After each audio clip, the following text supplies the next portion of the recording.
tous, bienvenue pour cette exhortation.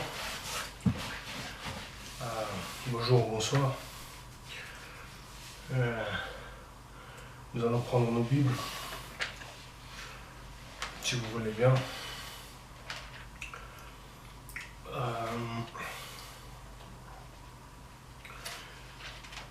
Dans les livres des Colossiens, dans les livres de Matthieu.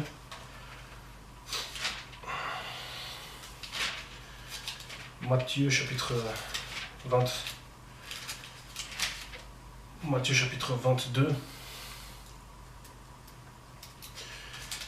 et le verset 39. Matthieu chapitre 22 et le verset 39 nous dit, je lis pour sa gloire, et voici les deuxièmes qui lui est semblable.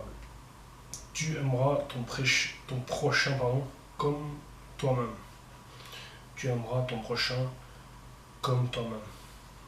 Donc, ça c'est le deuxième plus grand commandement que le Seigneur Jésus nous a donné. Tu aimeras ton prochain comme toi-même. Matthieu chapitre 22, verset 39. Le premier commandement, le plus grand, c'est pour sa gloire, je cite, je lis, Matthieu chapitre 22, verset 37. Tu aimeras le Seigneur ton Dieu de tout ton cœur, de toute ton âme et de toute ta pensée. Ça, c'est les premiers plus grands.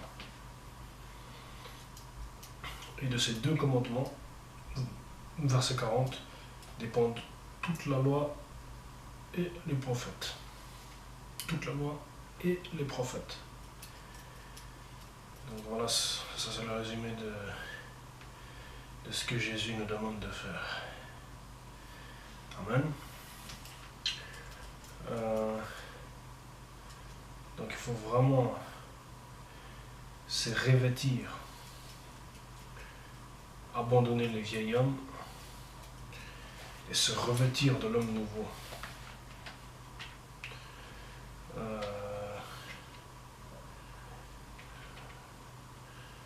Ça c'est très important.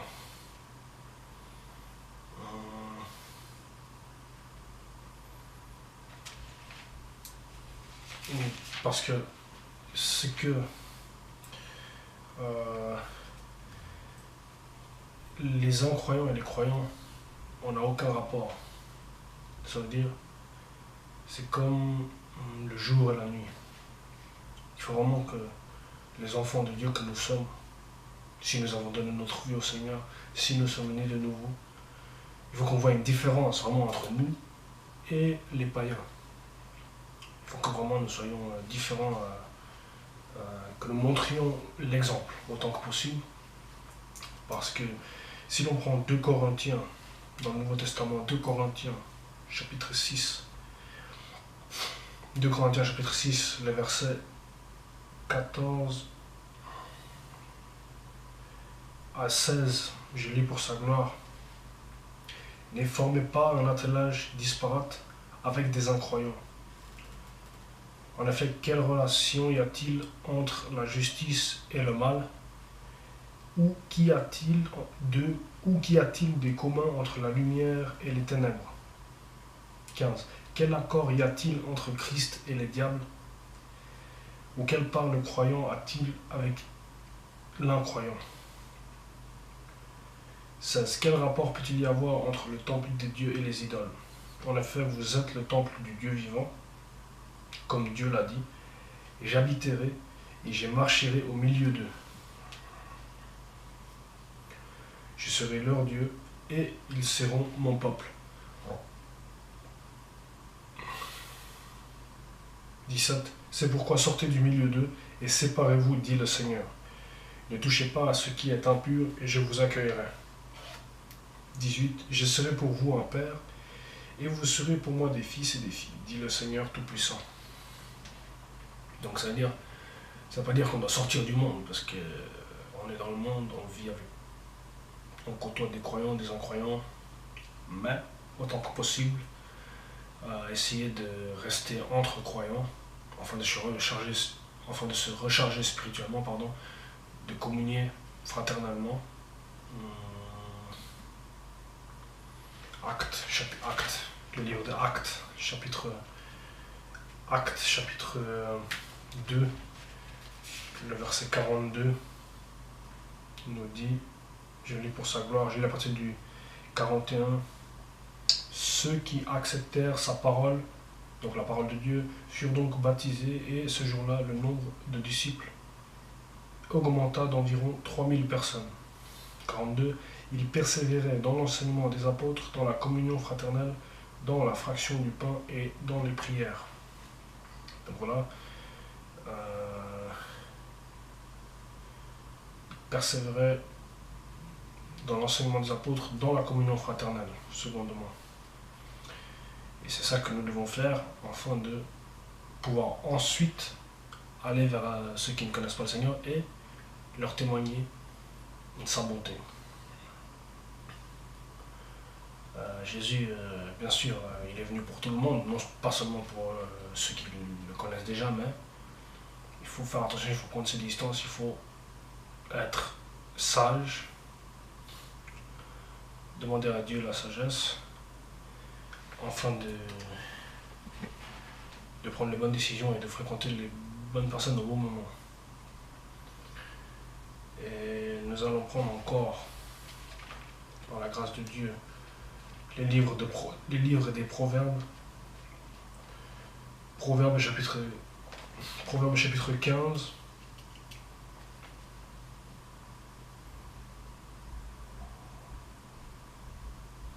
À partir du verset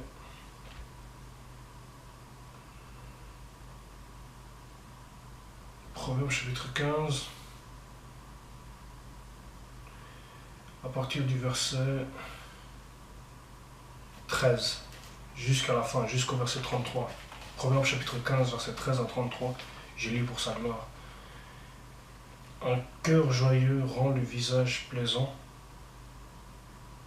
mais quand le cœur est triste, l'esprit est abattu. Un cœur intelligent recherche la connaissance, tandis que la bouche des hommes stupides se nourrit de folie. Tous les jours du malheureux sont mauvais, mais le cœur content est un festin continu. 16. Mieux vaut peu avec la crainte de l'Éternel qu'un grand trésor avec le trouble. Mieux vaut un plat de légumes là où règne l'amour qu'un bœuf engraissé dans la maison de la haine. Un homme violent pousse au conflit, tandis que celui qui est lent à la colère apaise les disputes. 19. Les chemins du paresseux ressemblent à une haie de ronces, tandis que les sentiers des hommes droits est tout préparé. 20. Un fils sage fait la joie de son père, et un homme stupide méprise sa mère. 21. La folie est une joie pour celui qui est dépourvu de bon sens, mais un homme intelligent suit le droit chemin. Les projets échouent en l'absence de délibération. Les projets échouent en l'absence de délibération, mais ils se réalisent quand il y a de nombreux conseillers. Le meilleur conseiller, en passant, c'est Dieu. 22. Les projets échouent en l'absence... Pardon, ça j'ai déjà lu. 23. On éprouve de la joie à bien répondre, et qu'une parole dite à propos est agréable. Les sentiers de la vie mènent en haut. Il est pour l'homme avisé qu'il se détourne du séjour des morts qui est en bas. Le sentier de la vie mène en haut. Il est pour l'homme avisé, enfin qu'il se détourne du séjour des morts qui est en bas. L'Éternel démolit la maison des orgueilleux, mais il préserve le domaine de la veuve. 26. Les mauvaises intentions font horreur à l'Éternel, mais les paroles bienveillantes sont pures à ses yeux. 27. Celui qui a assoiffé de profit trouble sa maison, mais celui qui déteste les pots de vin vivra. Celui qui a assoiffé de profit trouble sa maison, mais celui qui déteste les pots de vin vivra. Les pots de vin, c'est des sommes d'argent qu'on reçoit en échange d'un service, mais c'est souvent des services troubles. 28. Le cœur du juste médite avant de répondre, tandis que la bouche des méchants déverse des méchancetés. 28. Le cœur du juste médite avant de répondre, tandis que la bouche des méchants déverse des méchancetés. J'ai répété. 29. L'Éternel se tient loin des méchants, mais il écoute la prière des justes. 30. Un regard lumineux réjouit le cœur, et une bonne nouvelle fortifie le corps. 31. Certains reproches mènent à la vie. Celui qui les écoute séjournera parmi les sages. 32. Celui qui néglige l'instruction se méprise lui-même. Celui qui écoute un reproche acquiert du bon sens. 33. C'est le dernier verset. La crainte de l'Éternel enseigne la sagesse et l'humilité précède la gloire. Il y a un autre verset qui dit, je pense que c'est dans le livre de Job, dans l'Ancien Testament,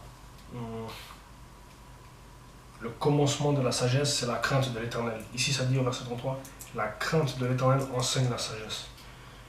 Donc si on veut être sage, il faut qu'on craigne Dieu. Si on veut être détenteur de la sagesse divine, parce qu'il y a différents types de sagesse, il y a aussi des sagesses terrestres, mais elles sont charnelles, c'est-à-dire qu'elles poussent à promouvoir un ego, elles poussent à vouloir que nous soyons sages par nos propres moyens et à nous glorifier nous-mêmes plutôt que de glorifier Dieu. Mais la sagesse qui glorifie Dieu, c'est la crainte de l'Éternel.